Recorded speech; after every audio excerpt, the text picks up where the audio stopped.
జాగ్రత్త పెట్టుకో.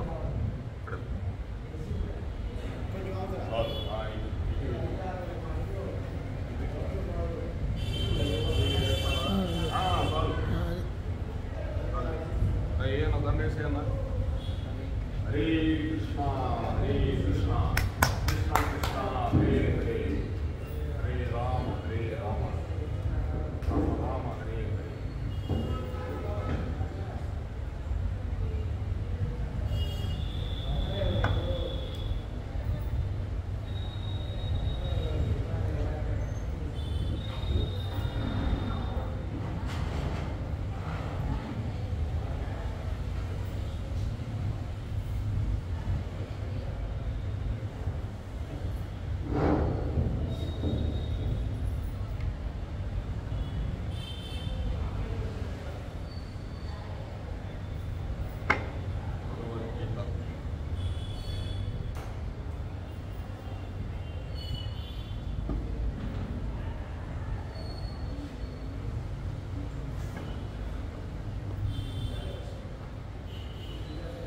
మాతృదేవో భవ పితృదేవో భవ ఆచార్య దేవో భవ అతిథి దేవో భవ. జయ శ్రీకృష్ణ చైతన్య ప్రభో నిత్యానంద శ్రీ అద్వైత గదాధర శ్రీవాసాది గౌరభక్త బృంద. హరే కృష్ణ కృష్ణ కృష్ణ హరే హరే హరే రామ రామ రామ హరే హరే. ఏడుకొండలవాడ వెంకటరమణ గోవింద గోవింద.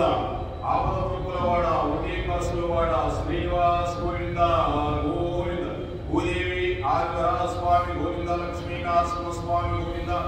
మృత్యువైన హోరే లక్ష్మీనరసింహ స్వామి గోవింద గోవింద. राधा कृष्ण गोविंद राधा श्याम गोविंद वृंदावन गोविंद मधुर गोविंद की. वसुदेव सुतं देवं कंसचानूरमर्दनं देवकी परमानन्दं कृष्णं वन्दे जगद्गुरुं. आ कृष्ण परमात्मुడికి దేవకీ పుత్రుడైన ఆ గోవిందుడికి ఒకసారి సాష్టాంగ ప్రణామం చేసుకుంటే చాలు. ఆ భగవంతుడి యొక్క కరుణా కటాక్షము ఎల్ల వేళలా మనకుంటాయని శంకరాచార్యులే చెప్తూ ఉన్నారు. అంత గొప్పవాడు శంకరాచార్యుడు. ఒకే ఒక నామం కృష్ణ నామం, ఒకే ఒక గీత దేవకీ పుత్రుడు చెప్పిన భగవద్గీత, ఒకే ఒక మంత్రం దేవకీ పుత్రుడైన హరే కృష్ణ కృష్ణ కృష్ణ హరే హరే హరే రామ రామ రామ హరే హరే. ఈ ఒక్క మంత్రంతోనే మనం ధరించుకోవచ్చని ఆ యొక్క శంకరాచార్యుడు సాక్షాత్ శంకరుడు కైలాసనాథులైన అటువంటి చెప్పి వెళ్ళిపోయాడు మనందరికీ భగవంతుడు. నిన్నటి వరకు మనం 5వ అధ్యాయంలో మరణా జన్మ వస్తుందో లేదో తెలియదు. ఇప్పుడే ఈ శరీరం ఉన్నప్పుడే మనం భగవంతుడు తెలుసుకొని ఈ ఆత్మతత్వాన్ని తెలుసుకోవాలి. భగవంతుడు అంటే ఆత్మే, ఇంక వేరేది ఉండదు. దీన్ని తెలుసుకొని వెళ్ళిపోవాలి. అదే మోక్ష స్థితి.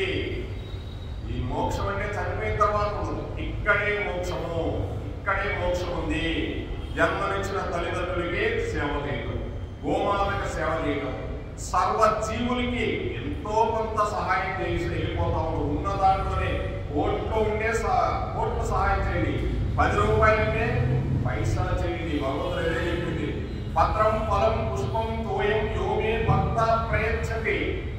నువ్వు నాకేమి ఇవ్వకుండా ప్రేమతో ఏది ఇచ్చినా స్వీకరిస్తానంటున్నాడు భగవంతుడు. అది భగవతత్వం అంటే. ఈరోజు ఆత్మ సంయమ యోగము, ఇది 6వ అధ్యాయం అండి. ఇదంతా ధ్యాన యోగం కింద వస్తుంది. మళ్ళీ భగవంతుడే చెప్పింది. ధ్యాన యోగాలు వేరే వాళ్ళు ఎవ్వరూ చెప్పలేదండి. భగవద్గీతలోనే అన్నీ వస్తాయి. ధ్యాన యోగం గురించి చెప్తున్నాడు భగవంతుడు. చూడండి ధ్యాన యోగం ఎలా చెప్తున్నాడు, ధ్యాన యోగం ఎలా ఉందో చూడండి. ఇది ధ్యాన యోగం గురించి చెప్తున్నాడు భగవంతుడు ఈరోజు. ఆత్మ సంయమ యోగం, ఆత్మని ఎలా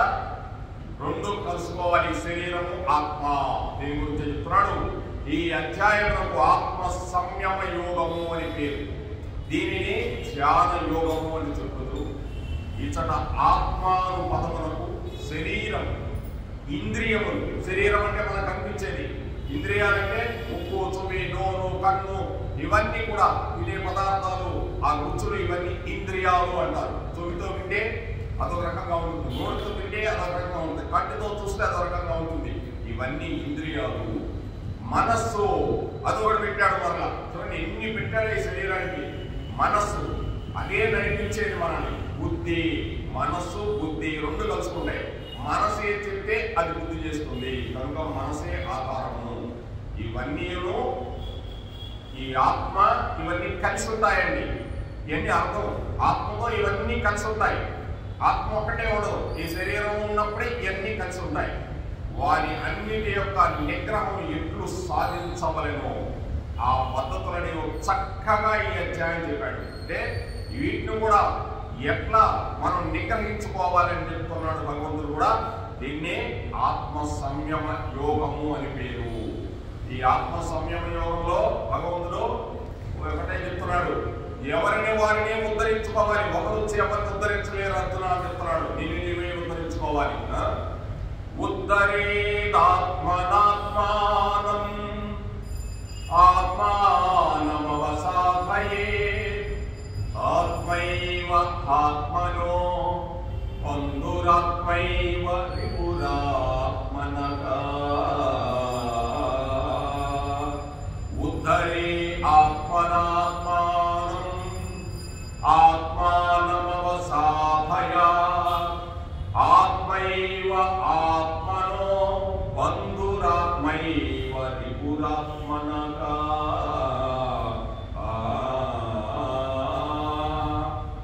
పార్థ తన్ను తానే ఉద్ధరించుకొనవలెను. భగవంతుడు చెప్పేస్తున్నాడు చూడండి. అంతేగాని ఎవ్వరిని ఒకరు వచ్చి ఎవరు ఉద్ధరించలేరు. తన్ను తానే ఉద్ధరించుకొనవలెను. తన్ను అధోగతిని పొందకొనకూడదు. తను అధోగతిని పొందించుకొనకూడదు. ఏలంటే ఇంద్రియములను జయించినచో తనకు తానే బంధువు, జయింపుకున్నచో తనకు తానే శత్రువు. బయట వాళ్ళకి అర్థం కాదండి, అందరికి అర్థమవుతుంది. కానీ ఈ తత్వంలో ఉన్న వాళ్ళకి అర్థమవుతుంది. ఇంద్రియాలంటే ఏంటి? ఇంద్రియాలు అనుకుంటాడు, ఎవరైనా ఇంద్రభోగాలు అనుకుంటారు. ఇంద్రియాలు అంటే మీకు అర్థమవుతుంది కాబట్టి మీ వల్ల నేను కూడా ఇవన్నీ అర్థం చేసుకుంటున్నాను. కాబట్టి ఈ ఇంద్రియాలను జయించిన వాడే, ఇంద్రియాలు ఎలా జయించాలని చెప్తున్నాడు భగవంతుడు, వాడే జయిస్తాడు. లేకపోతే తనకు తానే శత్రువు, తనకు తానే మిత్రుడు, తనకు తానే శత్రువు. ఎప్పటికీ సంబంధం లేదండి. వాడిలా చేశాడు నన్ను, వాడి ఆమెలా చేసి, ఎప్పటికీ సంబంధం లేదు. నిన్ను నీవే ఉద్ధరించుకోవాలి. జ్ఞానము నిన్ను నీవే తెలుసుకోవాలి. కష్టాల్లో నుంచి బయటపడాలంటే నిన్ను నీవే తెలుసుకొని ఈ విధంగా భగవద్గీత తెలుసుకుంటే అన్ని బయటపడిపోతామండి. ప్రతి జీవుడును తన్ను తానే ఉద్ధరించుకోవలసినదిగా భగవానుడు బోధ చేస్తూ ఉన్నాడు, బోధ చేస్తున్నాడు. భగవానుడు ఏం చెప్తున్నాడు? ప్రతి జీవుడు తన్ను తానే ఉద్ధరించుకోవాలి. గురువులు, శాస్త్రములు, దైవం దారి చూపుదనే కానీ నడవవలసినది తానే. అంతే కదండి. గురువులు, శాస్త్రం అంటే భగవద్గీత, భాగవతం, రామాయణం, ఇవన్నీ శాస్త్రములు. దైవం భగవంతుడు, కృష్ణ పరమాత్ముడు, ఆయన కూడా దారి చూపుతనే కానీ నడవవలసినది తానే. అంతేగాని ఎవరు చెప్తారండి? అడ్రస్ అడుగుతారు, అయ్యా ఇటు అడ్రస్ ఎక్కడ ఉందా అంటే ఇటు పోతే వస్తుందా, మళ్ళీ కూర్చోతారా, ఎవరు చెప్తున్నారు మళ్ళీ కూర్చోతున్నారు అని చెప్తాడే కానీ నేను వస్తాబాయా నీ దగ్గర చెప్తాడా? ఎప్పుడు చెప్పడు. అందుకోసం నిన్ను నీవు ఉద్ధరించుకోవాల్సిందే. అర్జున తన కాళ్ళతో తను నడవవలెను, తన కండ్లతో తను చూడవలెను, తన ఆకలిని తానే పోగొట్టుకునవలెను. God helps those who help themselves. అంటే పెద్దలు చెప్పినట్లుగా తమ్ము తాము ఉద్ధరించుకొన చూచు వారికి మాత్రమే భగవానుడు సహాయం చేయను. అంతేనండి. భగవంతుడు ఏం చెప్తున్నాడు? తన్ను తాము ఉద్ధరించుకున్న వారికి మాత్రమే భగవంతుడు సహాయం చేస్తాడన్న. అంతేగాని ఎవరిని ఎవరు ఉద్ధరించుకోకపోతే భగవంతుడికి ఏం సంబంధం అండి? నన్ను నేను ఉద్ధరించుకుంటే భగవంతుడు సహాయం చేస్తాడు. సోమరిలై ఒకంతైనను ఇంద్రియ నిగ్రహం, సోమరమే ఇంత కూడా లేకుండా ఇంద్రియ నిగ్రహం, వైరాగ్యము లేక భోగ పరాయములై దేవుడే మాకు మోక్షము ఇప్పించు అనుకునుట, గురువే తమను కైవల్య దామును కొనిపో అనుకునుట వేర్రే. భగవంతుడు ఏం చెప్తున్నాడు చూడండి. అదే భగవద్గీత చాలా కఠినంగా ఉంటుందండి. నిజం చెప్పేస్తుంది భగవద్గీత. పొరవై అన్ని కొన్ని అన్ని ఏదో చెప్పేస్తారు. కనుక ఏం చెప్తున్నాడు భగవంతుడు? మోక్షము ఇప్పించుకొనట కానీ, గురువే తమను కైవల్య దామును కొనిపోవట కానీ వెర్రి. భగవంతుడు గాని, శాస్త్రములు గాని, గురువులు గాని స్వామరులకు అకర్మణ్యులకు ఉచితముగా మోక్షములకు ప్రవేశ పత్రము తీసి ఇచ్చుటకు కూర్చుని ఉన్నవారు కాదు. సోమరులకే భగవంతుడేమి ప్రవేశ పత్రం, పాస్పోర్ట్ ఏమి ఇవ్వడండి. పాస్పోర్ట్ కావాలంటే ఎక్కడికి వెళ్ళాలి? ఎక్కడుందో పాస్పోర్ట్ ఆఫీస్ అక్కడికి వెళ్ళాలి. కనుక ఎవరిని వారి ఉద్ధరించుకొనవలెను. దారి చూపిస్తాడంతే భగవంతుడు కూడా. తల్లిదండ్రులు కూడా స్కూల్కి పంపిస్తారు, అలాంటి స్కూల్లో చేర్చొస్తారు. ఆ తర్వాత నిన్ను నీవు ఉద్ధరించుకోవాలా చెప్తూ ఉంటారే కానీ వాళ్ళు కూడా చదివిపిస్తుంటారు. నిన్ను నీవు ఉద్ధరించుకొనవలెను. సామాన్యముగా ఒక చిన్న వస్తువును బజార్లో కొనవలేనంటే కొంత మూల్యమును చెల్లించవలసి వచ్చును. ఆ వస్తువు యొక్క విలువను బట్టి దాని ఖరీదును అధికముగా ఉండును. అట్టిచే మోక్షము, దుఃఖ రాహిత్యము, జనన మరణ రూప బంధ విచ్ఛేదము, పరమానంద ప్రాప్తియు వస్తువు అభిలషించువాడు దానికి ఎంత విలువ చెల్లించవలసి ఉండను. సోమరగా ఉండినతో అది సాధ్యపడును. అది ఏదన్నా ఒక వస్తువు కొనుక్కోవాలంటే మనం ఎంత ధనం వెచ్చించాలండి.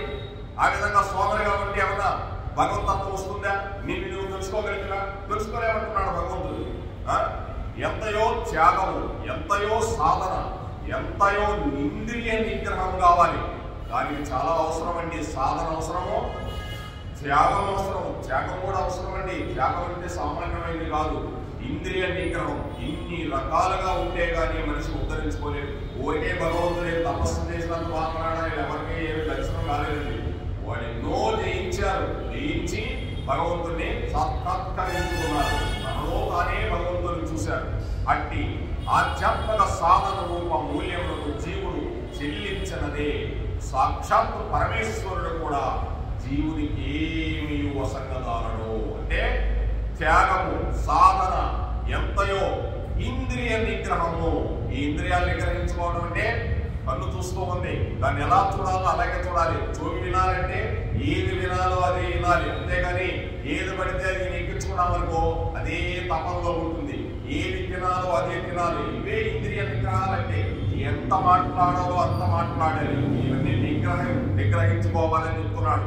అప్పుడే మనకి ఆ యొక్క భగవంతుని మీద ధ్యానం కుదురుతుంది. అంతవరకు కుదరమన్నా కుదరదండి. ఇది సాధన ద్వారానే చేయాలి. అందుకే భగవద్గీత చదివితే మీకు సాధన ఇవన్నీ కూడా చాలా మూల్యమైన విషయాలు తెలుస్తాయి. జీవుడు, పరమేశ్వరుడు కూడా జీవునికి ఏమీ వసంగదారుడు సాధన చేయకపోతే. కావున కొంత శ్రమ పడవాలని. ఏదైనా కూడా పిల్లవాడు 10th క్లాస్ పాస్ కావాలంటే శ్రమ పడాలా లేదండి? పడాల్సిందే. తిరుమలకి వెళ్ళి స్వామి నేను ఎంట్రుకృష్ణానికి తల నీలాలు ఆ యొక్క వెంకటాద్రికి వచ్చి ఆ కళ్యాణ కట్టలన్నీ ఒక్కోడు బాగా చదువుకొని రాబోయే తర్వాత చూద్దాం అంటాడు. అది భగవంతుడు చేసేది కూడా. పెద్దలు బోధించిన మార్గమును అనుసరించవలేను. పెద్దలు బోధించింది మనం అనుసరించాలి. తన్ను తానే ఉద్ధరించుకొనవలేను. ఈ సత్యమును భగవానుడి శ్లోకమును స్పష్టంగా చెప్పేశాడండి. కనుక ఎవరైనా వారు ఉద్ధరించుకోవాల్సిందే. అంతేగాని ఒకరు వచ్చి అప్పని ఉద్ధరించరు. గురువులు దారి చూపిస్తారండి, అంతే. ఏం చూపిస్తారు? దారి బట్టికే చూపిస్తారు. తల్లిదండ్రులు కూడా అన్ని దారి చూపిస్తారు కానీ వాళ్ళు వచ్చి మనల్ని ఉద్ధరించరు. అదే ఉద్ధరించుకోవాలి. తర్వాత మనం మహాత్ములకు వారు ఎంతయో శ్రమపడి కష్టములకు వచ్చి శీతోష్ణాది ద్వంద్వములను సహించి ఎన్నో సంవత్సరములు కఠోరములకు సాధనములు చేసి తమ చిత్తమును, ఇంద్రియమును తామే నిగ్రహించుకుని ధన్యులైంది. సమశీతోష్ణం అంటే కష్టం వచ్చినా అలాగే ఉంటారు, సుఖం వచ్చినా అలాగే ఉంటారు. సూర్యుడు వస్తున్నాడు, చంద్రుడు వస్తున్నాడు, రాత్రింబవులు ఏర్పడుతున్నాయి. రాత్రి వస్తుంది, పగల వస్తుంది. ఏమన్నా మనకు తేడా కనిపిస్తుందా? పగలే ఉందనుకో ఏమనిపిస్తుంది? ఏంటి ఇంకా చీకటి పడలేదు, ఇంకా రోజు పగలేనా అనుకుంటాం.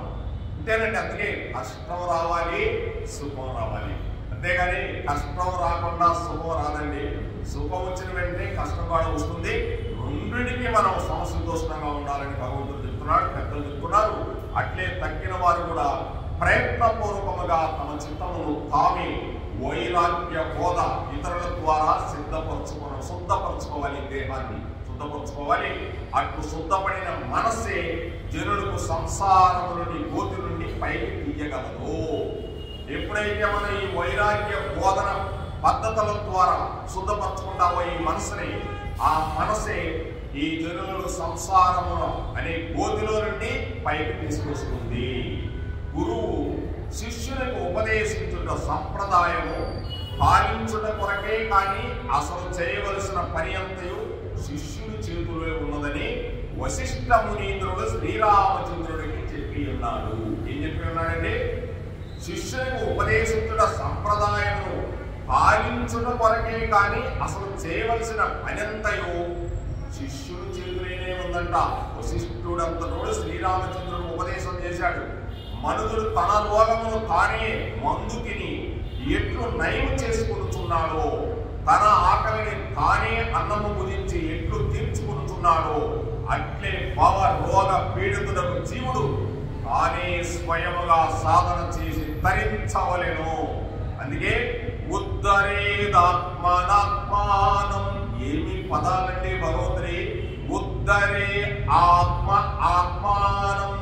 నిన్ను నీవే ఉద్ధరించుకో అర్జున, నిన్ను నీవే ఉద్ధరించుకో అని చెప్తున్నాడు. అంటే ఏంటి? తన రోగాన్ని నయం చేసుకోవాలంటే ముందు తనే తినవలేను. డాక్టర్ రాసిస్తాడంటే పేపర్ మీద రాసిచ్చి పెన్తో ఎల్లయ్యా అని తెచ్చుకుంటాడు. ముందు ఎంత ఉంటుందో తెలుసా? 2500 అంటాడు డాక్టర్ గారు. అంత నేను పెట్టుకోవాలంటే నేనేమీ చేయలేనయ్యా, నీకు ముందు రాసించే బాధ్యత రాదు, తెచ్చుకొని తాగే బాధ్యత లేదు. అందుకే కొంతమంది మందులు తెచ్చుకొని ఇంట్లో పెట్టుకుంటారే కానీ 2 రోజులు వేసుకుంటారని తగ్గిపోయింది. ఇంకెందుకులే డాక్టర్ గారి దగ్గర అనుకుంటే కాదు, కోర్సు వాడాల్సిందే. కోర్సు ఏదైనా చేయాల్సిందే. 40 రోజుల కోర్సు అంటే 40 రోజులు చేయాల్సిందే. అందుకే తన ఆకలిని తనే తీర్చుకోవాలి కానీ ఎవడొచ్చి నీకు తీర్చడు. భవ రోగ పీడితుడకు జీవుడు కూడా, భవం అంటే ఈ సంసార భవం, ఈ భవరోగ పీడితులు. మనం ఈ భవరోగ పీడితులం అంటే ఈ సంసారం అనే జబ్బులో పడున్నాం. సంసారం అంటే ఇల్లు వాకిలే కదండి, మొత్తం ఈ సంసారం అంటే ఎప్పటి నుంచో వస్తూ ఉన్నాం. ఈ జబ్బులో పడి ఇంకా భగవంతుడి దగ్గరికి పోలేక సాధన చేయలేక ఇక్కడే ఉన్నాం. ఈ భవరోగ పీడితులు జీవుడు తనే స్వయముగా సాధన చేసి తరించవలెను. ఎప్పటికీ సంబంధం లేదండి. తన్ను తానే చూడండి. ధ్యానయోగం వస్తున్నాడు భగవంతుడు, ఎలా ముందుకు తీసుకెళ్తున్నాడో చూడండి. ఆ అధ్యాయం ఎలా ఉంది, ఈ అధ్యాయం ఎలా ఉంది, 4వ అధ్యాయం ఎలా ఉంది, ఎక్కడి నుంచి ఎక్కడికి తీసుకోబోతాడో కృష్ణ పరమాత్ముడు మామూలుగా ఉండదు. అర్జునుడికి అందుకే అర్థం కాల. కృష్ణ నాకేమీ అర్థం కావలేదయా, ఏదో సాధన అంటావు, కర్మలు అంటావు, అధ్యయమంటావు, విజయమంటావు, మళ్ళీ ఏది చేయొద్దు, అంతా నేనే చేస్తున్నానంటావు, నేనే సంపాదించాను చూడబోయి అంత చచ్చిపోయానంటావు, నన్ను ఏం చేయమంటావు కృష్ణ? నాకు అర్థం కాలేదు. నాకు సర్వధర్మానైపో అంటే నాకు నీవు శిష్యుడు అయిపో, అప్పుడు నీకు అన్ని చెప్తాను. అంటే భగవంతుడికి సర్వధర్మాన్ పరిత్యజ్య మామేకం శరణం భజ అహం త్వాం సర్వ పాపేభ్యో మోక్షయిష్యామి. అంటే భగవంతుడిని ఆయనకి మనం మోక్షప్రదంలో వెళ్ళాలంటే ఆయన పాదాలకు శరణ పొందటమే, అహంకారాన్ని వదిలేసి శరణ పొందటమే. ఎవరు కూడా అహంకారాన్ని వదిలేసి గురువుని శరణ పొందితే గాని విద్య రాదు. అహంకారం ఉంటే విద్య రాదు. అది ఆత్మ అంటే అహంకారాన్ని వదిలేమని చెప్తున్నాడు భగవంతుడు. మరియు తన్ను తాను అధోగతిని పొందకుండులాగా చూసుకోవాలి. తన్ను తాను అధోగతి పొందకూడదండి. అది భగవంతుడు చెప్పేది. ప్రపంచంలో తన యొక్క ఉద్ధారకులు బంధుమిత్రాదులు కాదు. అంటే ప్రపంచంలో మనల్ని ఉద్ధరించేవాడు బంధుమిత్రాదులు కాదు. ఎవరైనా చెప్పండి, మన బంధువులైనా ఉద్ధరించారా, మన మిత్రులైనా ఉద్ధరించారా? ఎక్కడన్నా ఉద్ధరించొచ్చేమో, కొద్ది గొప్పగా దారి చూపిస్తారేమో కానీ ఎవ్వడో ఉద్ధరించరండి. మరి ఎవ్వరూ కాదు. తన యొక్క శుద్ధ మనస్సే తన యొక్క ఉద్ధారకుడు. ఎవ్వరూ ఉద్ధరించలేరండి. తన యొక్క శుద్ధమైన మనస్సే తన ఉద్ధారకుడు. మన మనసే మనల్ని ఉద్ధరించేది, ఇంకొకరు ఎవ్వరూ ఉద్ధరించలేరండి. విషయ రాహిత్యము కలిగి దృశ్య వాసనలు ఏమీ లేకుండా తన నిర్మల చిత్తమే తన ఉద్ధారకుడు. అంటే విషయ రాహిత్యం, విషయాలంటే ఇక్కడ కనిపించేవి అన్ని, ఈ విషయాలన్నీ దృశ్య వాసనలు. ఈ కనిపించేవి అన్ని వాసనలు అంటే వాసన అంటే వాసన కాదండి, ఈ కర్మలు వాసనలు అంటే దృశ్య వాసనలు. విషయ రాహిత్యం, విషయం అంటే ఏదన్నా చెప్తున్నారు చెప్పు చాలా బాగున్నాయి, ఆవిడ గురించి వీళ్ళ గురించి చెప్తుంటే చాలా బాగా ఉంటాయి, అది విషయ వాసనలు వదిలేయమంటున్నాడు. దృశ్య వాసనలు కనిపించేవి అన్నీ కావాలనేవి దృశ్య వాసనలు. ఇవన్నీ లేకుండా నిర్మల చిత్తమే తన యథార్థకుడు. నిర్మలమైన చిత్తమే ఉంచాలండి. ఎలా అండి? అన్ని కోరికలు లేకపోతే ఎలా అండి? కోరికలు ఉంచుకో, అవి నిన్ను ఉద్ధరిస్తాయా? అవే రావాలనుకుంటే వస్తాయండి, పోవాలనుకుంటే పోతాయి. వచ్చిన వాళ్ళు ఎంతమంది ఉన్నారు, పోయిన వాళ్ళు ఎంతమంది ఉన్నారో చెప్పకుండా అలాగే వస్తుంటాయి.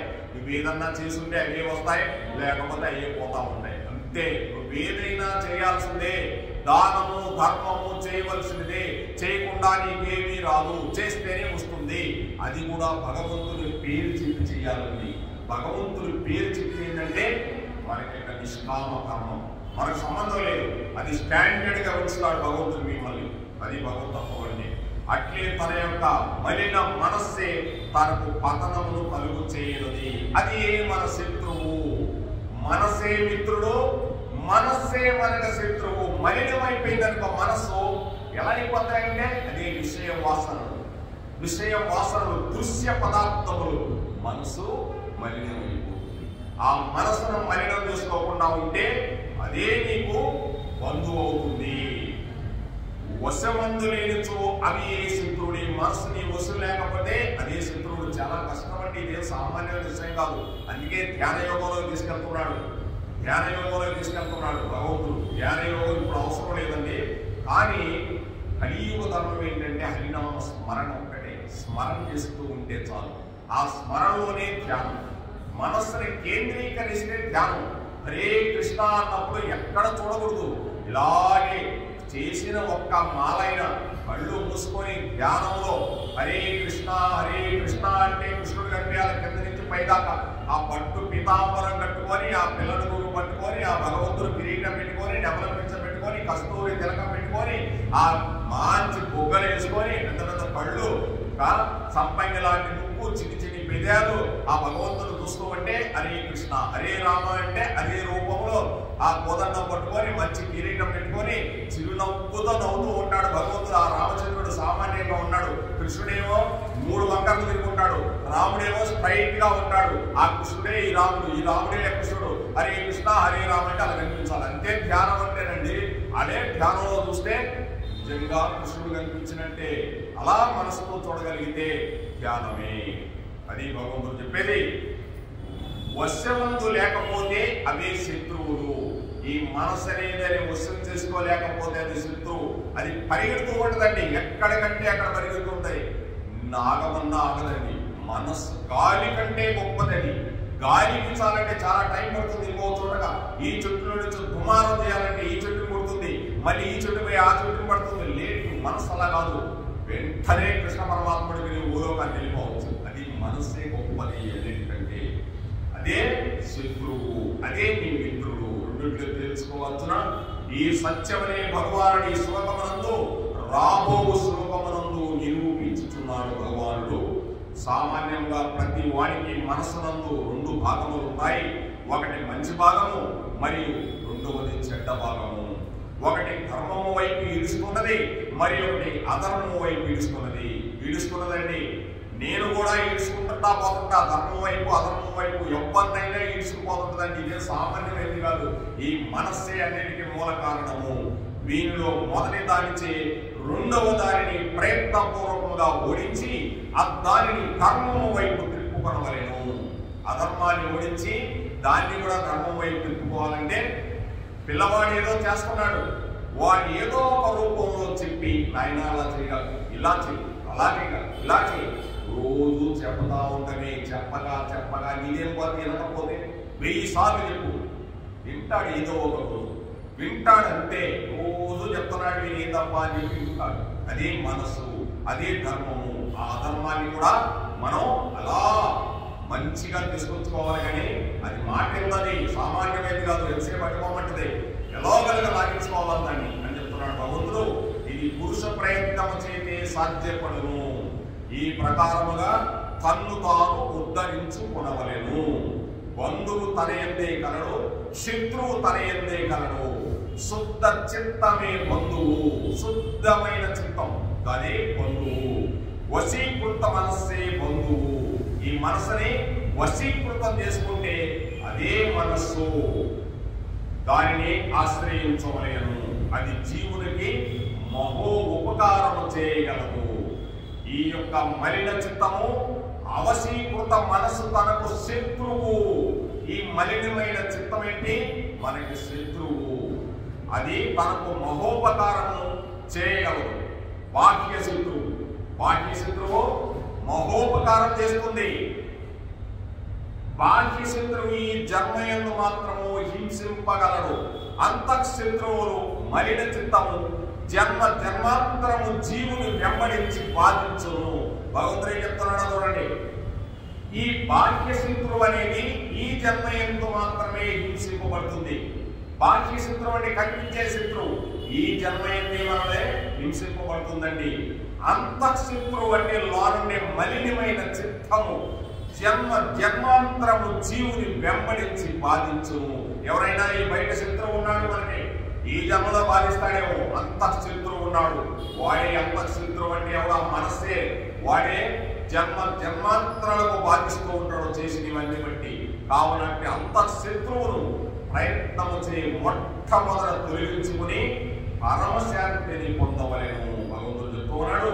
అందుకే ఉద్ధరే అంటే తన్ను తాను ఉద్ధరించుకొనవలేను అని చెప్పినందువలన జీవునకు ప్రారబ్ధమునందు అడ్డుగా ఉండునదని తాను ఎల్లెప్పుడూ ఉద్ధరించుకున్నట్టు వీలున్నదని బోధించినట్లయినది. భగవంతుడు ఏం చెప్తున్నాడు? తన్ను తాను ఉద్ధరించుకొనవలేను. జీవునకు ప్రారంభముకు అడ్డుగా ఉంది. ఈ మనసు అనేది జీవుడికి ప్రారంభంతో అడ్డుగా ఉంది. ఈ యొక్క మనసు దాని తన్ను తాను ఎప్పుడు ఉద్ధరించుకున్నట్టుకు వీలున్నదని బోధించినట్లయినది. అంటే ఈ మనసు రెండు రకాలుగా ఉంటుంది. ఒకటి మంచి మనసు, ఒకటి చెడ్డ మనసు. ఒకటి ధర్మము, ఒకటి అధర్మము. ఎక్కడ చూసినా చూడండి మనలోనే మంచి ఉంది, చెడ్డ ఉంది. ఆయన ఎంత మంచివాడా, కాసేపు అయిన తర్వాత ఆయన చెడ్డవాడా, కాసేపు ఏమి ధర్మం చేస్తాడా, ఏమి ధర్మంలో ఆయన పొందా, ఏమి అధర్మం అంతా ఆయన చేసేది. చూడండి రెండు ఉంటాయండి మనలో. సామాన్యమైనవి కాదు. మంచి ఉంది, చెడ్డ ఉంది, ధర్మం ఉంది, అధర్మం ఉంది. రెండు ఉంటాయి. అక్కా చెల్లెలు అని ఎక్కడికి కావాలి. అక్కా చెల్లెలు ఇద్దరు వెంటాడుతూనే ఉంటారు. మనకి ఈ సంసారంలో జీవుడు ఉద్ధరించు వారెవరు? ఈ యొక్క సంసారమున జీవుణ్ణి ఉద్ధరించు వారెవరు? సంసారం ఇల్లు కాదండి, ఈ శరీరమే సంసారం. ఈ సంసారము జీవుణ్ణి ఉద్ధరించు వారెవరు? తన్ను తానే ఉద్ధరించుకొనవలెను. నన్ను నేనే ఉద్ధరించుకోవాలి. ఎవ్వడు ఉద్ధరించుకోడండి. తన్ను అధోగతిని పొందకుండా ఉండాలి. అధోగతి పొందకూడదండి. ఎప్పుడు పైకే మెట్టెక్కాలి కానీ కిందకి వెళ్ళకూడదు. మతాలోకానికి వెళ్ళకూడదు. ఎప్పుడు కూడా ముందుకు వెళ్తూనే ఉండాలి. మనుషులకు బంధువు ఎవరు, శత్రువు ఎవరు? తనకు తానే బంధువు. తన మనస్సును తాను జయించినతో తనకు తానే బంధువు, తనకు తానే శత్రువు. తన మనసును తానే జయించనచో తనకు తానే శత్రువు. చూడండి ఎంత అర్థం ఉందో. జయించినచో, అక్కడ జయించనచో. చీచ రెండు అక్షరాలే. అక్క చెల్లి. ఎక్కడ చూసినా ఈ గొడవని బాగా గుర్తుపెట్టుకోండి. ధర్మము అధర్మము, జయించడా జయించకపోవట, మంచి చెడు. ఎంత అర్థం ఉందో చూడండి. మనం జయించలేకపోయినా పర్లేదండి. భగవద్గీత శ్లోకం వింటే చాలు, ఏదో ఒక రోజు మనల్ని ఉద్ధరిస్తుంది. ఇది భగవంతుడు చెప్తున్నాడు. ఇంత శ్లోకం చదివినా చాలా నేను ఉద్ధరిస్తుందని చెప్తున్నాడు భగవంతుడు. హరే కృష్ణ హరే కృష్ణ కృష్ణ కృష్ణ హరే హరే, హరే రామ రామ రామ హరే హరే. ఏమిటి? ఒక మానవుడు కానీ ఎవరైనా కానీ ఎలా చనిపోతారనే దానికి ఒకసారి మహావిష్ణువు స్వర్గాది లోకాలు వీళ్ళందరినీ పిలిచి మీటింగ్ పెట్టబోతున్నాడండి. మహావిష్ణువు కూడా మీటింగ్లు పెడతాడు, ఆయన కూడా మామూలుగా పెట్టాడు. వీళ్ళందరికీ అందరినీ పిలిచాడు. పిలుస్తూ బ్రహ్మలోకంలో పెడుతున్నాడు రమ్మన్నాడు అందరినీ. క్షణాల్లో వెళ్ళిపోతున్నారండి. వెళ్ళిపోతూ ఉంటే వెంటనే ఈ యముడు పోతూ ఈయన ఎక్కడో స్వర్గలోకంలో ఒక చిలక ఉందండి. స్వర్గలోకంలో ఒక చిలక ఉంది. ఈ చిలక ప్రాణము ఒక క్షణంలో ఇంకొక 5 నిమిషాల్లో పోతుంది అని అనుకున్నాడు. ఎవరనుకున్నాడు? స్వర్గలోకంలో ఉంది కదా, దీన్ని ఎవరు చంపుతారులే అనుకున్నాడు. వెంటనే గరుడు వాహనం వచ్చాడు. గరుడు వాహనం వస్తే ఈ చిలకనింది ఓ గరుడ అనింది. అంటే మహావిష్ణువు దిచ్చేసి వచ్చేసాడు. మళ్ళీ వచ్చేసిన తర్వాత ఏంటి చెప్పమ్మా అన్నాడు. మనందరం పక్షి జాతమే కదండి, నాకు మరణం ఉందంటే ఒక 5 నిమిషాల్లో యమధర్మరాజు అనుకుంటా పోతున్నాడు, విన్నానండి అన్నాడు. నీకెలా తెలుసుందండి? ఆయన భాష అనుకుంటా పోతున్నాడు. అయ్యో ఈ చిలక 5 నిమిషాలు బ్రహ్మలోకంలో పెళ్లి దగ్గర పెళ్లి తినేసిన గంట ఉంది, మరి ఇక్కడ ఉంది, ఎలా పోతావు ప్రాణం వాదే ఇదంతా లేదు అనుకున్నాడు. ఈయనింది ఈ చిలక. అప్పుడు గరుడు చెప్పింది, స్వామి నేను ఎక్కడో బ్రహ్మలోకంలో ప్రాణం పొందుతానంట, కనుక నన్ను తీసుకోపోయి ఈ యమధర్మరాజు ఏదో చెప్పాడు, బ్రహ్మలోకంలో వదిలేసేవాళ్ళు. అదంతసేపు నీకెందుకు నేను వదులుతా అన్నాడు. నీ ప్రాణాన్ని రక్షించుకోలే అన్నాడు. వెంటనే చెప్తాను. క్షణాల్లో తీసుకుపోయాడు. యమధర్మరాజు పోయాక పైన ఎక్కడో పెట్టాడు ఆ చిలకని. అక్కడెక్కడో ఒక పిల్లి ఉంది. ఎవరైనా పిల్లి ఎక్కుందంటే ఉంటుంది, ఏ లోకాలు ఆ లోకంలో. వెంటనే ఈ చిలకని దిగేసి అప్పుడు యమధర్మరాజు చూస్తూ ఆనందించాడట. భగవంతుడు సృష్టి రాసింది సామాన్యంగా జరగదు, దాని కర్మగారి స్వర్గలోకంలో ఉంటే ఉండేది ఉండకుండా ఆ యొక్క గరుడ వాహనం మీద వచ్చి పైకి వచ్చి మళ్ళీ అక్కడ దానికి ప్రాణం పోగొట్టుకుందంటే, ప్రాణం పోవాలంటే ఏ సమయంలో ఎలా పోవాలో ఖచ్చితంగా జరిగిపోతుందండి. బ్రహ్మలోకానికి స్వర్గలోకానికి కొన్ని కోట్ల మైళ్ళు దూరం ఎలా పోతుంది అచ్చలు కనుక్కున్నాడు. ఈయన తీసుకోపోయాను వదిలేసాడు. కర్మ అలా రాసి పెట్టుంటుందండి. కనుక కర్మలు ఎన్ని పరిస్థితుల్లో మనకు వదలవు. కర్మే మీను, మనం చేసుకున్న కర్మలు బట్టే మనకు జరుగుతూ ఉంటుంది. ఒకటి కొన్ని కోట్లు సంపాదించాడంటే పూర్వజన్మలో ఏమేమి పుణ్యాలు చేశాడో ఎవరికి తెలుసు. ఈ జన్మలో మరలా అతనికి దాన ధర్మాలు చేయకపోతే అది నశించిపోతుందండి. అది భగవంతుడు చెప్పేది. నీకు వచ్చిన ధనాన్ని నువ్వు సద్వినియోగపరచాలి. అది కూడా నా పేరు చెప్పి చేయాలి. నువ్వు ఊరికి ఎలా చేస్తే అలా చేస్తే అది పనికిరాదు అంటున్నాడు భగవంతుడు. అది గుర్తు రావాలి మనకి ఏం చేస్తున్నా కూడా. అది హరే కృష్ణ కృష్ణ కృష్ణ హరే హరే, హరే రామ రామ రామ హరే హరే. బంధురాత్మాత్మన్ అస్తస్య బంధురాత్మ ఆత్మస్తస్య ఏనాత్మైవాత్మానచితః అనాత్మనస్తు శత్రుత్వే వర్తే ఆత్మైవ శత్రువత్. ఆత్మ గురించి ఏం చెప్తున్నాడు చూడండి. ఒక్కొక్క పద్యం ఎలా ఉంటుందో భగవంతుడిది. ఎవడు వివేక వైరాగ్యాలచే తన మనసును తాను జయించుకున్నో అట్టి జయింపబడిన మనసు తనకు బంధువగతి ఉండును, ఉపకారము చేయును. జయింపనిచో అది ఏ శత్రువుకి అపకారము చేయును. ఇప్పుడు ఎవరు చేస్తున్నారంటే అపకారం? భగవంతుడు చేయడు, మానవుడు చేయడు, ఎవ్వడో చేయడండి. తనకు తానే అపకారం చేసుకుంటున్నాడు, తనకు తానే ఉపకారం చేసుకుంటున్నాడండి. అందుకోసం ప్రతిదీ భగవంతుడి మీద పెడతాం మనం. అయ్యా భగవంతుని రోజు వెళ్ళిపోతున్నాను నేను అక్కడ గౌరీ పడ్డాం, నాకేమీ జరగడం లేదయ్యా. నేనేం చేశానంటే నీ మనస్సును బట్టి జరుగుద్ది. భగవంతుడి దగ్గర కూర్చున్నంత మాత్రాన నీ మనస్సు ఎక్కడో ఉందనుకో ఏ మాత్రం జరగదు. అదే భగవంతుడు చెప్తున్నాడు. ఎవడు వివేక వైరాగ్యాదులచే, వివేకం తెలివి ఆ వైరాగ్యాదులచే తన మనసును తాను జయించుకున్నో. చూడండి ఎంత చెప్తున్నాడో భగవంతుడు. నువ్వే తెలివిగా ఉండాలయా అని చెప్తున్నాడు. అంతేగాని అదే జరిగిపోద్ది. ఎందుకు జరిగిపోద్దండి? తమలపాకు తోటలోకి వెళ్ళావు, తీగలు కట్టకపోతే అది ఎవరైనా పైకి అంటుకుంటారు, అలా వెళ్ళు. నువ్వు ఆ జమ్ము తీసుకొచ్చి ఆ తీగ దాన్ని కడితే మళ్ళీ రేపు వెళ్ళింది, మళ్ళీ 4 రోజులు కొడితే అది వెళ్తుంది. ఆ తమలపాకు తోటలో కూర్చున్నాడు, అదే కట్టుకుంటే తీగలంటే ఏమీ కట్టుకోదు. దానికి కూడా తెలుసు నన్ను ఎవరికో వచ్చి ఆ జమ్ముతో కడితే కానీ నేను పైకి వెళ్తానని. తన్ను తానే ఉద్ధరించుకోవాలి మానవుడు. తన మనసును తానే జయించుకోవాలి.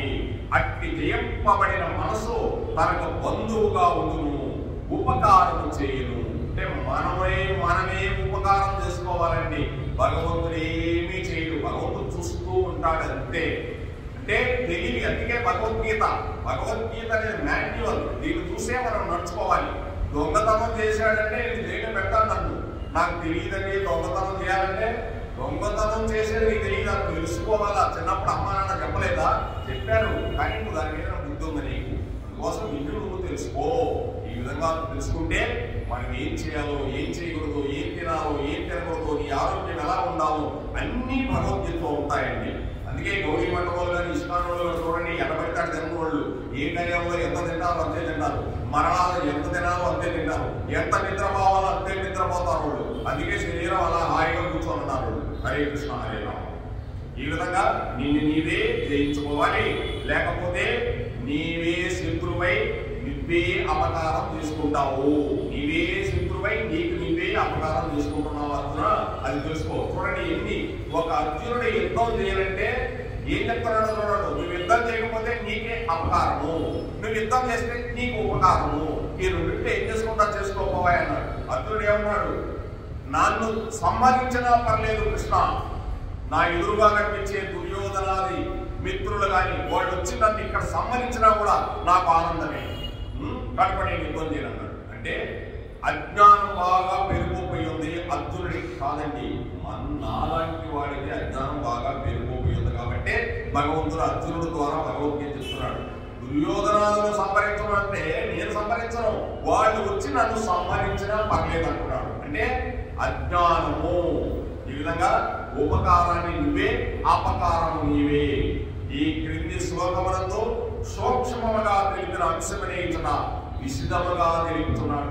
కింద శ్లోకంలో ఏం చెప్పాడంటే సూక్ష్మంగా చెప్పాడు. కింద శ్లోకంలో నిన్ను నీవే ఉద్ధరించుకోవాలని. ఇప్పుడేం చెప్తున్నాడు? నిన్ను నీవు ఉపకారము అపకారం నువ్వే చేసుకోవాలని చెప్తున్నాడు భగవంతుడు. మరుదునకు బంధువు శత్రువు ఇరువురును తన యందే ఉన్నారు. అంతే కదండి, శత్రువు బంధువు మనకి మన యందే ఉన్నారు. జయింపబడిన మనస్సే బంధువు. అంతేగాని బంధురాత్మనే అంటే బంధువులు కాదు, నిన్ను నీవే బంధువు. అది జీవుని జనన మరణ సంసార సముద్రము నుండి ఉద్ధరించును. ఎంత బాగా చెప్పాడు చూడండి భగవంతుడు. నీకు నీవే బంధువు, నీకు నీవే శత్రువు. నువ్వు కానీ మనస్సే బంధువు అయిందనుకో, నా మనస్సే నాకు బంధువు అయిపోయిందనుకో, స్నేహితుడు అయిపోయాడనుకో, ఈ సంసార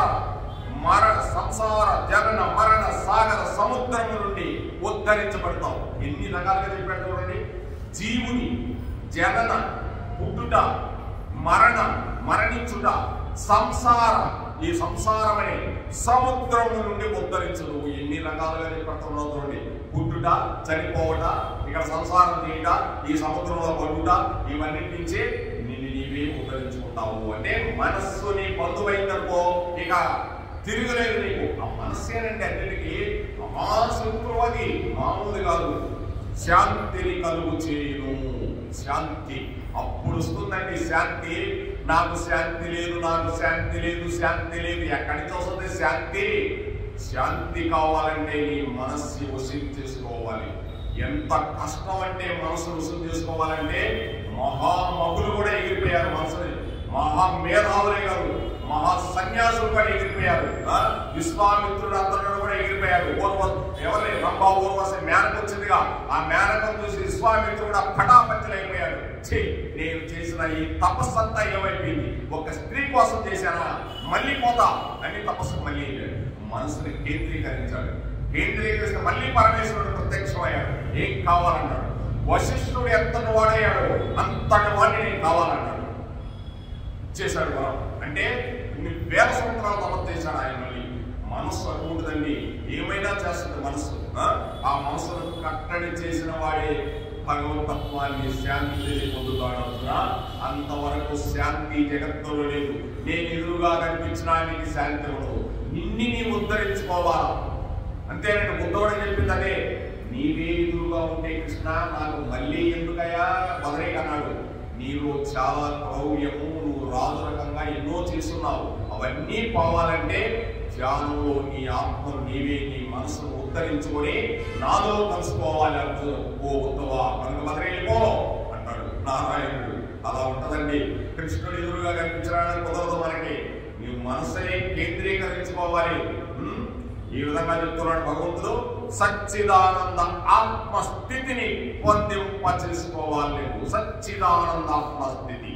ఈ ప్రకారముగా జీవునికి మహత్తరమైన ఉపకారమును కలుగు చేయుచున్నది. ఈ జీవుడికి మహత్తరమైన ఉపకారం చేస్తుంది మనస్సు అనేదండి. ఆ మనసే బంధువు. ఆ బంధువుని ఎలా ప్రేమిస్తావో దాన్ని ప్రేమిస్తే నీ హ్యాండ్ ఓవర్ అవుతుంది. కాకపోతే నీ హ్యాండ్ ఓవర్ కాదు. మీ బంధువు ఉన్నాడు పక్కన, అతన్ని నువ్వు ఎంత ప్రేమించగలిగినా ప్రేమించు, కానీ నీ ఏదో ఒకరు మోసం చేసి వెళ్ళిపోతాడు. మంచివాడు అనుకుంటావు, మంచి అనేది లేదండి. నీ మనస్సే మంచి, అతనిలో ఉన్న మనస్సే మంచిగా ఉండాలి. అదే ప్రేమతత్వం చెప్తున్నాడు భగవంతుడు. బాహ్య బంధువులు ఒకంత ఉపకారం చేసినను స్నేహ రాగాదుల మూలన ఆధ్యాత్మిక మార్గమున అడ్డుగానే ఉండుచున్నారు. లోని బంధువు సంశయం చిత్తమట్టు కాదు, లోనే బంధువు అది మోక్ష ప్రాప్తి రూప శాశ్వత ఉపకారమే చేయను. అంటే ఇక్కడ కనిపించే నీకు బాహ్య బంధువులు, ఇక్కడ ఉండే బంధువులందరూ ఎక్కడి నుంచి వచ్చారండి? బంధువులందరూ వచ్చేటప్పుడు నేను ఎవరైనా తీసుకొచ్చుకున్నానా? మా అక్క తీసుకొచ్చుకున్నానా, లేదా మా అన్నం తీసుకొచ్చుకున్నానా, మా వదిలి తీసుకొచ్చుకున్నానా, ఎవరిని తీసుకొచ్చుకోవాలా? ఈ బాహ్య బంధువులు ఇక్కడ వస్తూ ఉంటారు, తగులుకుంటుంటారు, వెళ్ళిపోతుంటారు. ఎవరు బాహ్యోళ్లే ఇక్కడంతా. కాకపోతే ఉన్నారంటే ఎవరిని మనం నిజపరచకూడదు, ఎవరి మీద ప్రేమ ఉండకూడదు. ప్రేమానురాగాలు ఉన్నాయంటే నువ్వు పడిపోయినట్టే. వచ్చారు, నీ కర్తవ్యం నువ్వు చేయడమే. అదే కర్తవ్య బోధన. ఈ భగవద్గీత అంతా కర్తవ్యం అండి. నీ కర్తవ్యం నువ్వు చేయి, దానిపైన నా పైన వదిలి. అదేదో ఫలితం నాకు వదిలి, అంతేగాని కర్తవ్యం చేసే ఫలితం కూడా రావాలంటే కుదరదు. ఆ ఫలితం నా మీద నేను చూసుకుంటా. అంటే ఎంతసేపు భగవంతుడి దగ్గరికి వెళ్ళాల్సింది మనసు. ఎక్కడికి వెళ్తుంది భగవంతుడు? నీలోనే ఉన్నాడు. భగవంతుడు ఎక్కడ తిరిగినా నీ కనిపించండి. నీ మనసును కట్టడి చేసి ధ్యాన రూపంలో కూర్చొని నామస్మరణ చేస్తూ ఉంటే నీకే భగవంతుడు ఆ ధ్యానంలో కనిపిస్తాడు. ఆ రూపాన్ని చూసి తన్మయం చెప్తూ ఉంటావు. ఇక యోగీశ్వరుడే ఎలా ఉంటాడో అలా అయిపోతావు, యోగి అయిపోతావు. ఈ విధంగా చెప్తున్నాడు. బంధువులు ఉపకారం చేస్తారు ఈ భూలోకంలో కొద్దిసేపే, స్నేహ రాగాల మూలమున అలా చేస్తూ ఉంటారు. కానీ ఆధ్యాత్మిక మార్గమున అడ్డుగా ఎదుగుతున్నారు. నీకు నువ్వు భక్తి మార్గంలో వెళ్తానంటే నీ ఆవిడ అయిపోతే ఆవిడ భక్తి లేదనుకో, ఏదాయ పద్దాకుని భక్తి అని నీ పొందేది అంటాడు. బంధువులు ఏమంటారు? ఏదైనా తగలబడే భక్తి, అంత పనికిమాలోని భక్తి లేదు, పాడలేదు, ఊరకే అసలు భక్తి అంటే అంటారు. అలా అడ్డుపడుతూ ఉంటారండి. ఎవరికైనా అడ్డుపడుతూ ఉంటారు. దాన్ని అన్ని ఛేదించుకొని ముందుకు వెళ్ళాలి.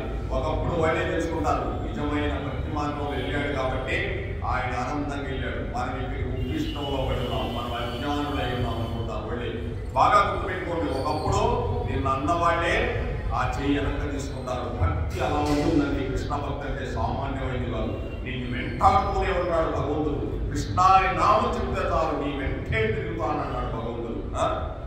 లోని బంధువులు సంయమ చిత్తమట్లు కాదు, వారుండే బంధువు ఎటువంటిది? అది మోక్ష ప్రాప్తి రూప శాశ్వత ఉపకారమే చేయను. ఈ లోనుండే బంధువు ఆత్మబంధువు ఏం చేస్తాడు? మోక్ష ప్రాప్తి రూపము శాశ్వత ఉపకారమే చేస్తాడు. నీకు అపకారం చేయడు లోనుండే బంధువు. బయట ఉండే బంధువే నీకు అపకారం చేసేది. నీ భార్య, బిడ్డలు, బంధువులు అందరూ నీకు అపకారం చేస్తారు. స్నేహితులు కూడా అందరూ మోసపోయి ఉంటారు. ఒక్కరు కాదు, అందరూ మోసపోయి ఉంటారు. ఒక్కరు కూడా మోసపోయేదానికి లేనే లేదు. ప్రతి ఒక్కరు మోసపోతారు ఈ ప్రపంచంలో. మహా పండితులేంటి, మహా జ్ఞానులేంటి, మహాయోగులేంటి, మహా యాక్టర్లు కూడా మోసపోయారు. మనమెంత కనుక మోసం పానివాడే లేదు మీ బంధువుల ద్వారా కానీ ఎవరి ద్వారా. అని నీలో ఉండే శాశ్వతమైన ఆత్మ అదొక్కటే నిన్ను మోక్ష రూపానికి తీసుకెళ్ళగలదు. ఆ మోక్ష రూపానికి తీసుకెళ్లాలంటే నీ మనస్సే కారణము. నీ మనస్సుని చాలా జాగ్రత్తగా ప్రేమతో దగ్గర చేర్చుకోవాలి. నమ్మ మనసు ఎలాగమ్మా అంటూ అలా ఉన్నాయి. ఏంటి ఆ మనసు? ఇవే ఆ మనసు. మనసు అంటే వేరేది ఏమనదు, ఇవే ఆ మనసు. ప్రేరేపణ చేసుకుంటే ఎంతసేపు దాన్ని దగ్గరగా ప్రేమగా తీసుకురావాలి. అట్లే జయింపబడిన మనసు శత్రువుగా వ్యవహరించునని చెప్పబడినది. అట్లు జయింపబడని మనసు నువ్వు కానీ జయింపబడలేదు. ఆ మనసు నీకు శత్రువు అయిపోతుంది. ఒకప్పటికి మహాశత్రువు అయిపోతుంది. ఇప్పుడంతా ఎందుకు వీళ్ళందరూ మనసును జయించలేకనే ఎన్నో రకాలుగా వాళ్ళ మీద వీళ్ళు రాజ్యం ఎక్కితే వాడు వాడు లక్ష్యం మీద వీడిని వారేస్తున్నాడు, వీడికి వారేస్తున్నాడు. ఇవన్నీ ఒకప్పుడు లేవు. అటువంటి మనస్సు ప్రేరేపితమైపోయింది, కలుషితమైపోయింది.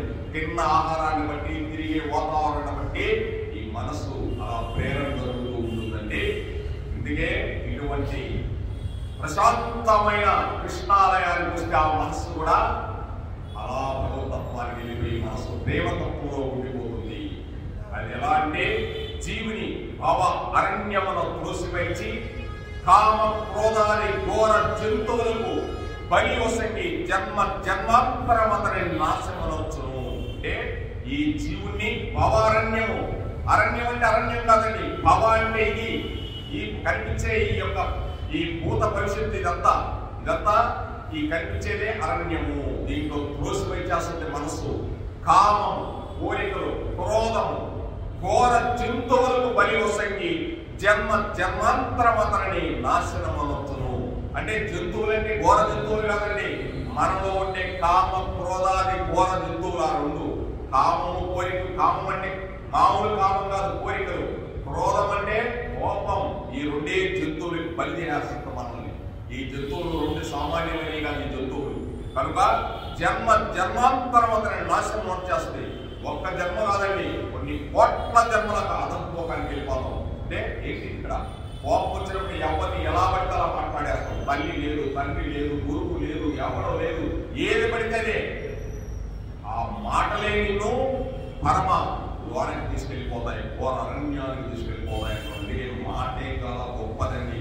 మాటే ఏదైనా కూడా నువ్వు మాట్లాడే మాటల వలనే నీ యొక్క భవిష్యత్తు కూడా కారణమై ఉంటుంది. ముఖ్యంగా మాట అనరాని మాట మాట్లాడేమో తిరగబడిపోతాయి సంసారాలు కూడా.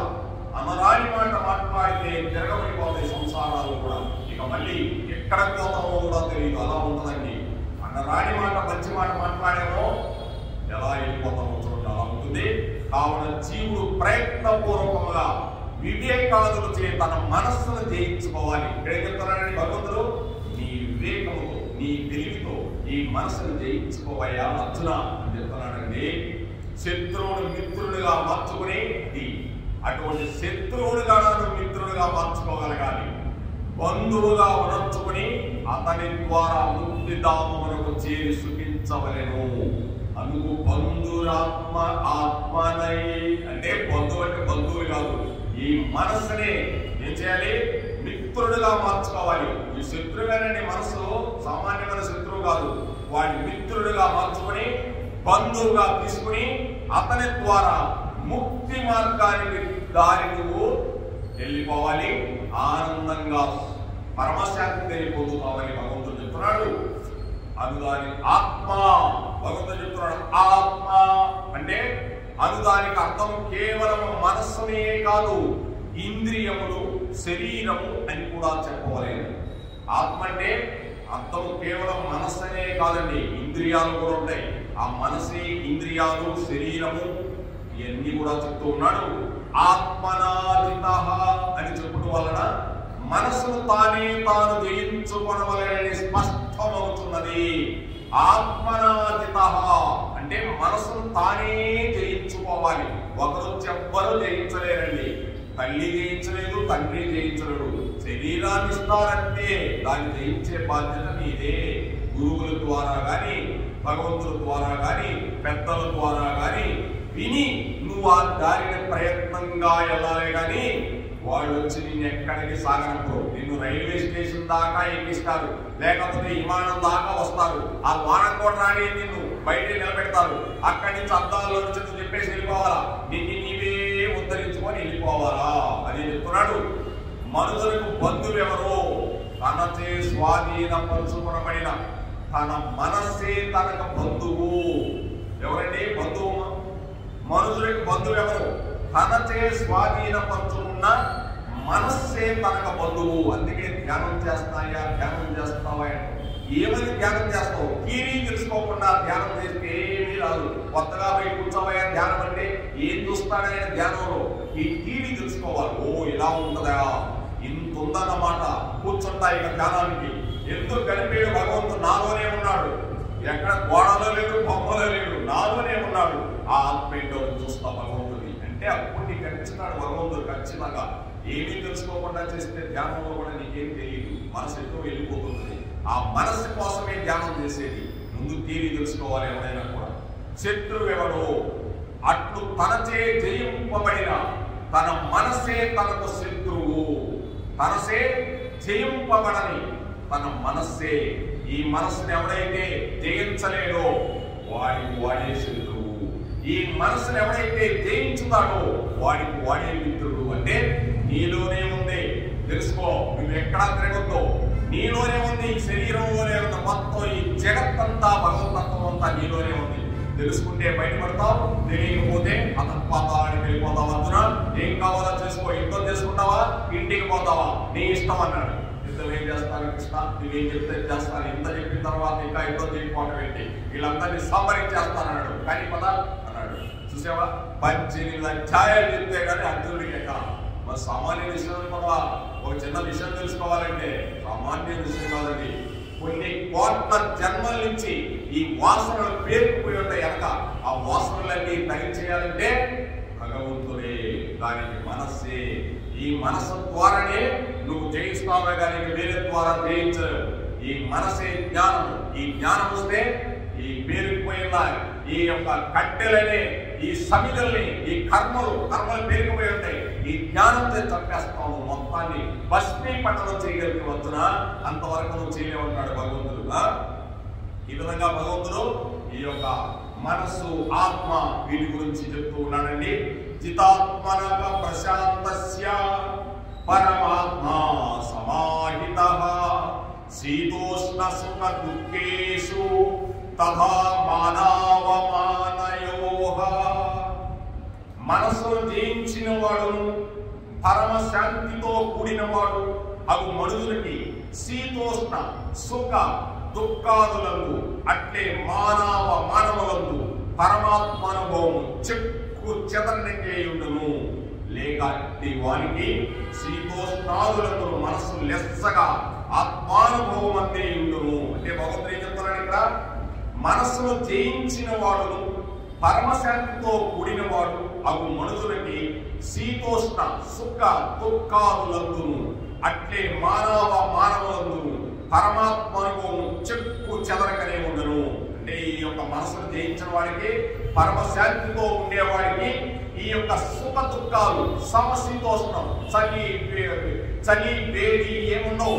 కాసేపు ఏసీలో ఉన్నాం, బాగా చల్లగా ఉంది, బయటికి పోతే బాగుందంటాం, కాసేపు ఏసీ ఆపేస్తాం. కాసేపు వేడిగా ఉందనుకో, ఎంత వేడిగా ఉందా ఎండ, మళ్ళీ ఏసీలో ఉంటాం. చలి పుడితే మళ్ళీ ఏసీ ఆపేస్తాం. ఇవన్నీ కూడా చూడటం, సుఖ దుఃఖాలన్నీ కూడా సమానంగా సమశీతోష్ణంగా చూస్తూ ఉంటాడు. అటువంటి వాడే పరమాత్మను చెప్పు చెదరకుండా ఉంటుంది. కష్టం వచ్చినా, సుఖం వచ్చినా, దుఃఖం వచ్చినా, ఏదొచ్చినా కూడా చెప్పు చెదరకుండా ఉంటాడంటే ఈ మనస్సు అనే దాన్ని కట్టడి చేయగలిగాడు. కాబట్టి మనస్సు కట్టడి చేయలేకపోతే సమశీతోష్ణం ఉండదండి. సుఖం వచ్చినా, దుఃఖం వచ్చినా కుంగిపోతూనే ఉంటాం. మనస్సుని ఎప్పుడు కట్టడి చేశాడో కుంగిపోవడం, అన్నిటికీ సమాధానం చేసుకుంటూనే ఉంటాడు. సామాన్యుల యొక్క మనసు శీతోష్ణములు, సుఖ దుఃఖములు, మానవమానములు తటస్థించినప్పుడు తలక్రిందులైపోతా ఉంటారు. కొన్ని కారణాల వల్ల అది తన బ్యాలెన్స్ పోగొట్టుకొని చెప్పల చిత్తులైపోతుంటాడు. తెగదని ఏదన్నా జరిగిందనుకో బ్యాలెన్స్ తప్పిపోతాడు. ఆయనకి కొన్ని కోట్లు ధనం ఉందయా అని ఒకే ఒక కారణం వల్ల ఆయన మనసు బ్యాలెన్స్ తప్పాడు. అంటే జరగరానికి ఏదో జరిగింది అంతే, ఇక మనసు బ్యాలెన్స్ పడిపోతుంది. అరే నువ్వు భగవద్గీత చదువున్నావు అనుకో, పోయిందా పోనీ, నేను వచ్చేటప్పుడు తెచ్చుకున్నానా, తెచ్చుకోవాలా, వచ్చేటప్పుడు ఏమన్నా తెచ్చుకున్నానా, పోయేటప్పుడు తెచ్చుకోపోతానా, లేదు. ఇది భగవతత్వం. భగవంతుడిని నమ్ముకుంటే ఆయనే నన్ను తెలియజేస్తాడు. నా మనస్సే భగవంతుడిని తెలుసుకున్నామంటే అందుకే భగవద్గీత చదివితే ఇటువంటి వర్డ్స్ వస్తాయి మనకి. ఇటువంటి వర్డ్స్ వచ్చినప్పుడు దేనికి చర్చలంగా మనం పడిపోం, దేనికి కూడా కానీ అనుకుంటా ఉంటాం. ఇప్పుడు ఏంటంటే ఇప్పుడు మండలంలో గోపాలస్వామి గారు కానీ వీళ్ళందరూ కూడా భార్య బిడ్డలు ఉన్నారా, బంధువులు ఉన్నారా, ఎవరికైనా మర్యాద పంపించాలా, బిల్లికలు పెట్టుకోవాలా, ఏమైనా ఉందా వాళ్ళకి? కానీ నేను చూసినంత వరకు లేదు. ఎవరు బిల్లికలు పెట్టుకున్నారు మంత్రాలు నాకు తెలియదు. కానీ ఆయన మనకి ఏమి లేదండి బాబు. చూడు, వాళ్ళు మనసుని జయించారు. వెళ్తారు అక్కడికి, ఆ ఉప్పు లేని కూర ఏదో తింటారు, పడుకుంటారు, హరే కృష్ణ అంటే మళ్ళీ పొద్దునే లేస్తారు. అది ఆనందం అంటే దాన్ని జయించేసారు వాళ్ళు. ఎంత కష్టపడ్డారో, ఏమేమి కష్టాలు పడ్డారో, లాస్ట్ భగవంతుడు చేరుకునే దానికి వాళ్ళకి అధికారం ఇచ్చారు. మరి అది భగవతత్వం అంటే అలా ఉంటుందంటే దేవుడు కుట్టిపారిన వాళ్ళు అలా చేస్తుంటారు. భగవతత్వం బాగా పండిపోయి ఉంటుంది వాళ్ళ మనసులో, అంటే బాగా ఎక్కిపోయాడు, బాగా నరాలు జీర్ణించుకుపోయింది. సత్యం జీర్ణించుకుపోయింది. అసత్యం ఉన్నంత వరకు పతనమైపోతుంది. సత్యమే భగవద్గీత. అది చదివితే ఇంకేది చదవనవసరం లేదు ప్రపంచంలో. దుఃఖము కలిగినప్పుడు కురిగిపోవట, అంటే ఎవరైనా తన స్తోత్రం చేయనప్పుడు ఉబ్బిపోతుంటాడు. ఏదైనా స్తోత్రం చేశాడు అనుకోండి, అంత వాడినాడు బలి చెప్తున్నా భగవద్గీత అంటావు, నేను బాగా చెప్తున్నానా, ఏది నువ్వు చెప్పేది, అలా ఉబ్బిపోకూడదు, అలా తప్పిపోకూడదు అని చెప్తున్నాడు. నిందించినప్పుడు దిగులు, ఎవరైనా నిందించారని అదే మానవులు అంటే మానవాలు అంటే ఎవరన్నా నిన్ను ఏదన్నా అన్నారనుకో, దానికి నువ్వు నిందించినప్పుడు దిగులు పడిపోతుంటావు.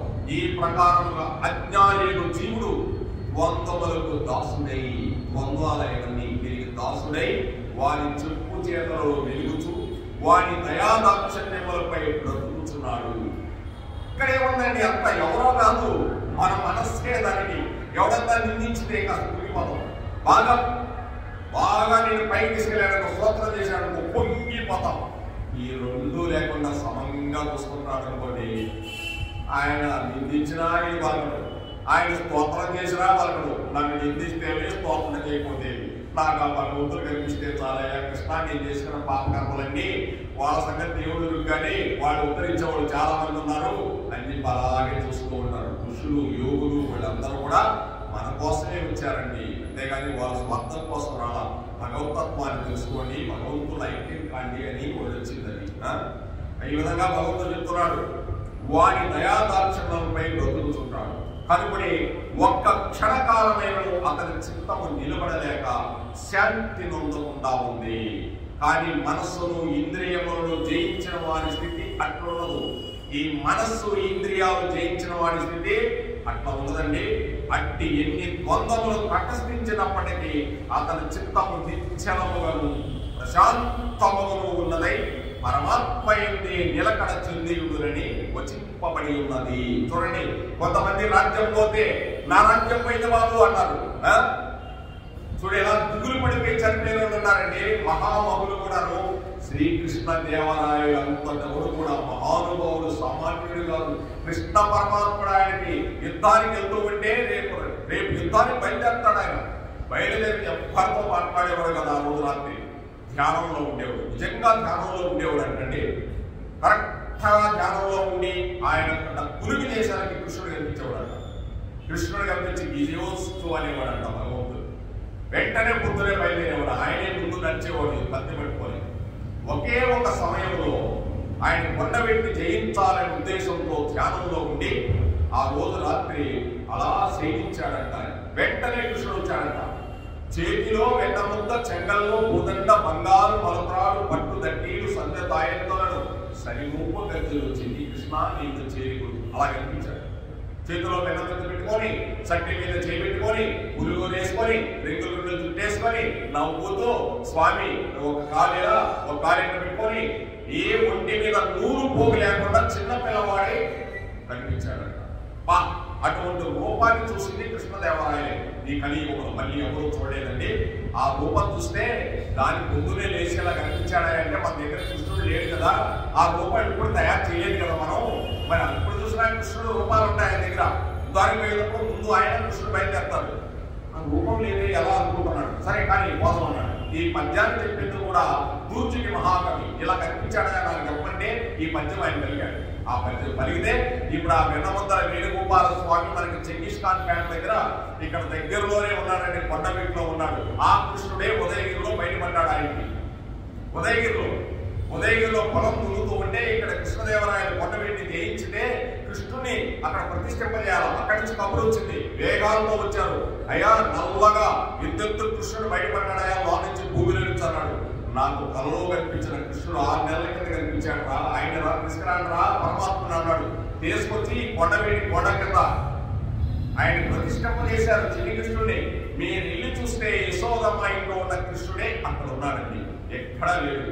ఆయన ఇంటి మీద నూలిపోవు కూడా ఉండదు. మొత్తం చూస్తే మనకి ఎందుకంటే ఇప్పుడు గుడ్డలు వేసుకుంటారు చక్కగా. నేను చూశాను, ఆ వెన్న ముద్దల వేణుగోపాల స్వామి కళ్ళలో కనిపించాడు. ఆయనే చిన్ని కృష్ణుడు. మీరు ఎక్కడికి పోనవసరం, అక్కడికి వెళ్తే మీ కృష్ణుడు కనిపిస్తాడు. యశోదమ్మ ఇంట్లో ఉన్న కృష్ణుడు సాక్షాత్కారంలో. అటువంటి కృష్ణదేవాలయాలతో కూడా కొడుకు చనిపోతే మనోవ్యాధితో, ఆ తెమ్మసి కళ్ళు తీయించారనే మనోవ్యాధితో మనసును కూడా తప్పుకొని తనకు తానే శిల్పులై 40 సంవత్సరాలకి చనిపోయాడండి. దీనికి ఏం చెప్తానండి? కృష్ణుడే కళ్ళలో కనిపించాడు. ఎందుకు వెళ్ళిపోయాడు 40 సంవత్సరాలు? 7 సార్లు వెంకటేశ్వర స్వామి దర్శనం చేసుకున్నాడు. ఆయన కాలి నడక మీద వెళ్ళి మీరు ఆయన్ని రక్షించలేదా? ఆయన సమయం అయిపోయింది, మనం ఏం చేస్తాం? కర్మానుసారం వెళ్ళిపోతూ ఉంటుంది. కనుక భగవంతుడు ఎవరిని ఎలా తీసుకెళ్తాడో ఎవ్వరికీ తెలియదండి. అందుకే ఈ శరీరం ఉన్నప్పుడే భగవతత్వాన్ని తెలుసుకొని దానము, ధర్మము, భగవంతుడి సేవ, పశు పక్ష వృక్షాలు సేవ చేసి తరించాలని భగవంతుడు చెప్తూ ఉన్నాడండి. పదే పదే చెప్తున్నాడు. గో బ్రాహ్మణితాయ గోవులు మీరు భక్తులను వాళ్ళని సేవించండి అని చెప్తున్నాడు. భక్తులు సేవించినంత ఆనందం ఇంకొకటి జగత్తులో లేదండి. నిజ భక్తులు సేవించాలి. నారదులంతనోడు గోపికల్ని ఎంత భక్త్యాలు చూస్తే గోపికల కృష్ణుడు గురించి ఆ యమునా నదున జడలు ఎర్రగా అయిపోయి కృష్ణ కృష్ణ కృష్ణ కృష్ణ అంటూ ఆ పిచ్చి చేతిలో పట్టుకొని నీళ్లు ముంచుకుంటూ కృష్ణ, నీళ్లు ముంచుకుంటూ కృష్ణ అంటున్నారు. నాకు ఇదేమి భక్తి రా, వీళ్ళ భక్తి నాకు కూడా లేదు కదరా ఈ భక్తి అని చెప్పి వాళ్ళ దగ్గరికి పోయి ఎందుకు వచ్చావయ్యా నారద మహర్షి అన్నాడు. బాగానే ఉన్నాడుగా అక్కడ, పంచపంచ ప్రమాణాల్లో తింటూ ఉన్నాడుగా మా కృష్ణయ్య. ఇక్కడ మేమేగా ఇలా జడలు కట్టుకొని కృష్ణ కృష్ణ అంటూ మేము ఇలా అయిపోతున్నాం కదా అన్నాడు. అమ్మా నీ దగ్గరికి పంపించారమ్మా మీ గోపికల దగ్గరికి అన్నాడు. ఏంటన్నాడు? బాగా తలపోటు వచ్చిందంట, మీ కాలు దుమ్మంటిస్తావా అంట. మా కాలు దుమ్మడిగాడా? వెంటనే అక్కడ యమునా నదిలో నిలబడుతున్నారు. దుమ్ము తీసి నారదు చేతికి కూర్చారంట. అందరూ ఇంత పేరు పోయిందంట నారదుడికి. వెంటనే ఆకాశ మార్గాన్ని వెళ్ళిపోయాడు. వెళ్ళిపోయి ద్వారకానగరంలో దుమ్ము తెచ్చినాడు. తొందరగా దిగిపోయాడు నారదాన్ని. ఈ దుమ్ము ఇలా పోస్తారు ఆయన తలకి. అంటే ఏంటి? దుమ్ము కాదండి, భక్తులు ఏం అడిగితే అది ఇచ్చేస్తారు. ఓ వెనకాల ముందు చూడాల. భగవంతుడు మా కాలు దుమ్ము అడిగాడా? అయ్యో మా కాలు దుమ్మిస్తే పాపం కదా అనుకోలే వాళ్ళు. భగవంతుడు అడిగాడంటే ఇచ్చేస్తాం ఈ శరీరం అయినా. ఆ విధంగా భక్తి అంటే అలా ఉంటుందండి అని నారదుడికి, ఆడున్న రుక్మిణీదేవికి, ఆ ద్వారకా నగరంలో ఉన్న బాలరాముడికి వీళ్ళందరికీ చూపించాడు కృష్ణుడు భక్తి అంటే ఎలా ఉంటుందో. కనుక ఆ భక్తే మనస్సు. ఆ మనస్సును కానీ నువ్వు సాధించగలిగితే, జయించగలిగితే నీకు బంధువు, జయించకపోతే శత్రువు. హరే కృష్ణ కృష్ణ కృష్ణ హరే హరే, హరే రామ రామ రామ హరే హరే. ఏడుకొండలవాడ వెంకటరమణ గోవింద గోవింద. రాధే రాధే రాధే రాధే, రాధే కృష్ణ గోవింద రాధే, రాధే కృష్ణ గోపాల రాధే, రాధే రాధే రాధే రాధే, రాధే రాధే రాధే రాధే. జై రాధా కృష్ణ గోవింద కి, రాధా శ్యామ్ గోవింద కి, బృందావన్ గోవింద కి, మధుర గోవింద కి, ఏడుకొండలవాడ వెంకటరమణ గోవింద గోవింద. శ్రీకృష్ణార్జున గోవింద గోవింద. మహాభక్త బృందవన గోవింద గోవింద. ముని మహారాజు के, गोपाल प्रभु के, सभा प्रभु के, पूजा प्रभु के, सर्वभक्त बृंदములకు మహాభక్తులందరికీ గోవింద గోవింద. సర్వం శ్రీ కృష్ణార్పణమస్తు.